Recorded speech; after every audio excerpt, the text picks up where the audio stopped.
ভাই একটু উঠেন তো দেখি, উঠেন উঠেন।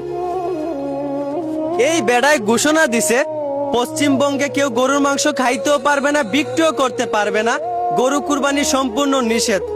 অথচ দেখা যায় সে নিজেই রাক্ষসের মতো গরুর মাংস খায়। দেখেন তো একটু। এই শুভেন্দু আমার সামনে কুরবানির দিনে এক বাটি না, দু বাটি না, 3 বাটি গরুর গোশত খেয়ে।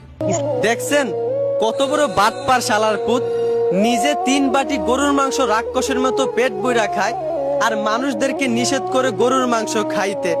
আর ওরে নিয়ে আমি কিছু বলছি বলে ওর কিছু অবৈধ সন্তানেরা দেখলাম আমার ইনবক্সে আইসা গালাগালি করে।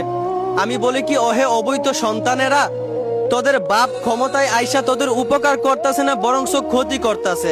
আর এইটা আমার কথা না, তোদের ধর্মের লোকেরাই বলতাছে। খোঁজ নিয়া দেখ, গরু কুরবানি বন্ধ করায় মুসলমানদের একটা চুলও নড়ে নাই। অথচ তাকায় দেখ, তোদের হিন্দু ধর্মের লোকেরাই গরু কুরবানি বন্ধ করায় না খেতে পেরে রাস্তায় নেমে প্রতিবাদ করতেছে।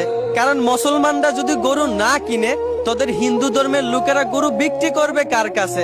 তোরা যেই গরুরে মা বলস, তোদের ধর্মের লোকেরা সেই গরুরেই বিক্রি কইরা পেট বাঁচায়। আর তোদের এই বাপ তোদের ধর্মের লোকের এই ব্যবসাগুলো বন্ধ করে দিয়েছে, তাই তারা রাস্তায় নেমে প্রতিবাদ করতেছে। কই, আমাদের বাংলাদেশেও তো হিন্দুরা বসবাস করে, আমাদের মতো তো কোনোদিন বিরোধিতা হয় নাই, আমরা তো তাদের সঙ্গে খুব সুন্দর ব্যবহার করি। তাহলে তোরা কেন অত লাফাইতাছস বেটা? ওই যে একটা কথা আছে না, পিপিলেকার পাকা গজায় মরিবার তরে, তোদেরও মরণের চুলকানি উঠছে, তাই তোরা একটু বেশি লাফালাফি করতাছস। সাবধান হ, মুসলমানরা যদি একবার এক হয়ে মাঠে নামে, তোদের মতো অবৈধ সন্তানদেরকে শুধু দেশ ছাড়া নয়, পুরো পৃথিবী ছাড়া করবে। অতএব সাবধান। আশা করি বুঝতে পারছস। ধন্যবাদ।